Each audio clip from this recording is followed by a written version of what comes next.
I was sexually abused as a child, and my abuser is still alive. My name is Shelly, and this is my story of abuse. Before I start the story, I would just like to say that to those of you who defend abusers, for those of you who defend pedophiles and child groomers, you all have no idea what the victims actually go through. You all have no idea how long it takes for them to process what happens to them. You all have no idea the feelings that they repress so that they won't have to feel those things. And you all who defend abusers, you all are just as guilty as the abusers. So this is my story. This started happening, as I mentioned, when I was around 6 or 7 years old. Me and my cousins, we would all visit this home as normal children do during their childhood. We would spend holidays and that kind of thing. One night, I remember I was woken up by this person, and they called me outside. That was the first night, and they made me perform acts, starting with my hands first. I was unsure what to do. Like, I was a child, so I didn't know what to do, right? I was being obedient. And then after that, it started happening in the night, where this person would come and wake me up while my brothers and my cousins were on the bed next to me, but I was the eldest, so I used to sleep on the end, right? This person would come and wake me up, and they would put their private area inside of my mouth, and they would make me perform oral acts on them until they relieved themselves in my mouth.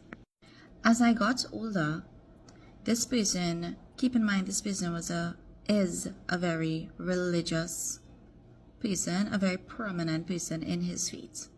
He would take me to a temple that is close by to the area where they lived, and he would perform acts on me there. So there was no physical sign of abuse because there was no vaginal penetration. So he would do everything else to me, make me do everything else to him, and he would relieve himself in my mouth. And this is not something that I told my mom or anyone, because this person told me, don't tell anyone, because if you tell anyone, I will not like you. And I always thought that this person loved me as their whatever I was to them. So I didn't tell anyone. This happened until I wrote essay. So it happened until like 12, when I started secondary school. I told my mom at 14 years old. I told her what happened. She confronted this person in the same temple that he abused me in with his wife. His wife wasn't aware of the abuse, I guess, but when she confronted him, his wife and him was in the temple. Of course, he said that I lied. He looked directly at their God and said that I was lying on him. Fast forward to me in my 20s, all the feelings that were repressed, it came back up after one of my cousins died, and I had to visit that same temple that I was abused in. I started tasting the way he tasted when he relieved himself in my mouth. I started getting back the smell. I started having nightmares. In the night, I would wake up suddenly thinking that he was right next to me, coming to do whatever he did to me when I was a child. This is a fake story of my abuse. The reason why I choose to share this story is because yesterday someone came and told us that he's sick, and for years before I struggled with forgiving him. I did. I truly struggled, and I prayed and I asked God, please help me to forgive this person. And I would like to believe that I did forgive him. I truly wish that he would come to the knowledge of Jesus Christ, and he would accept him, and he would repent and be forgiven. But that doesn't mean that I forgot what he did to me. That doesn't mean that I forgot the feelings that I had, I don't forget how scared I felt, how scared I still feel. When I became an adult, I locked off this person completely. I'd really go to family gatherings. I'd really go by them. The next time after I actually had an interaction with this person was for my mother's funeral. And even that interaction was a very hard thing for me to go through, because this person came and hugged me and told me that's all they did, right? The reason why I did not speak out on this abuse while my mother was alive is because I know how they would have treated her. I know how everyone would have treated her, because most people already treated her really bad. And if I spoke out on this, they would say, your daughter is making things up about that particular person. It's so sad how abusers disguise themselves behind this mask of being good, behind this mask of being a person that other people could trust.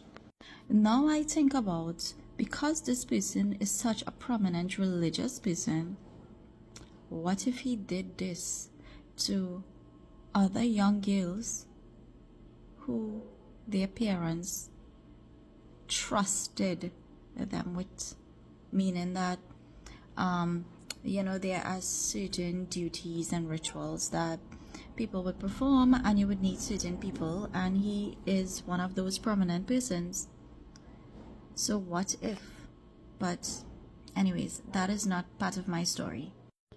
And now I would like to talk to the people who actually know about abuse and they turn a blind eye to it.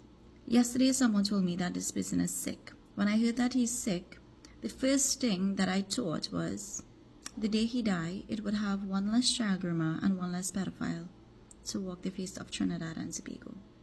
And I would always say that because that is what he is. He's a pedophile because he preyed on me while I was still a child. I was only 6 or 7 years old, I believe. I don't even remember half of it because my feelings have been repressed for so long. This person, when I told this person that, they said, I wasn't there, so I can't say whether you're telling the truth or not. I can't say whether he did what you are saying or not. How can a child make that up? And how can I make it up in such details? This person defended the person that abused me. And I understand that you all, are in denial. I understand that when is it you will hear that someone you trust or someone so prominent does something so unhumane to someone, it is very hard to believe. But you all would never believe it, and you all would never feel what the victim felt until you are the victim, or until it happens to someone in your household. God forbid, I do not wish that on anyone.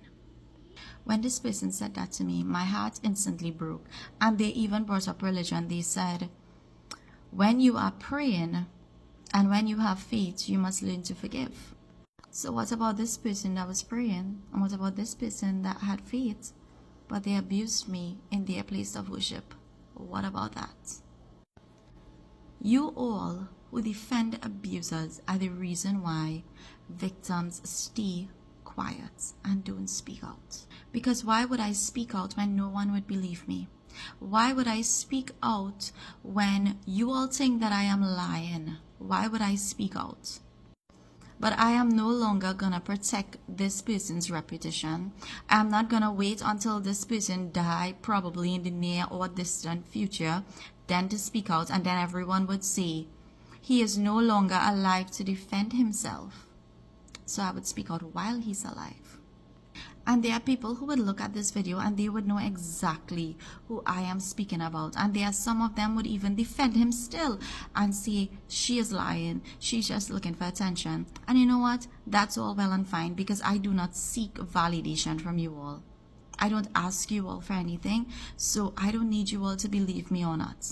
The purpose of this video is to give victims the strength to speak out. Speak out on your abuse. Speak out on those that rape you and those that sexually abuse you. Because when we keep quiet, we silence everyone else, because no one else gets the strength to actually speak out on their abuse.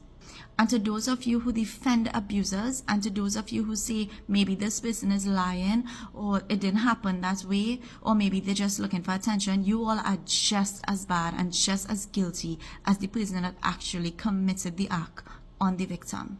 Because you all know and you keep quiet. That is what you all do. You silence victims. And as victims, you know, we shouldn't be the one feeling guilty. We shouldn't be the one having to go through all of this, right?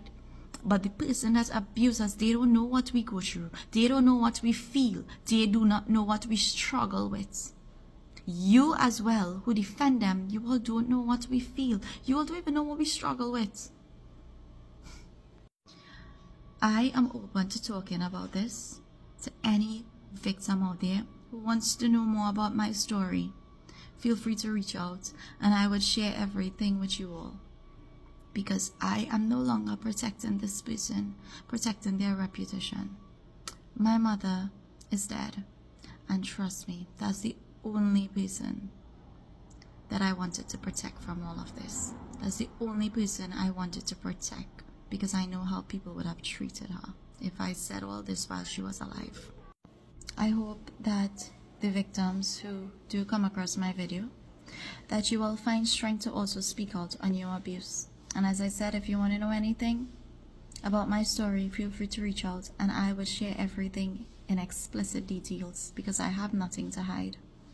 And to those of you who defend abusers, I hope that this video helps you realize how damaging that can be to the victim. And I hope that you find a way to reevaluate your life and reevaluate the way that you think towards sexual abuse. And to the abusers out there, I hope that you all are dealt with swiftly by the law.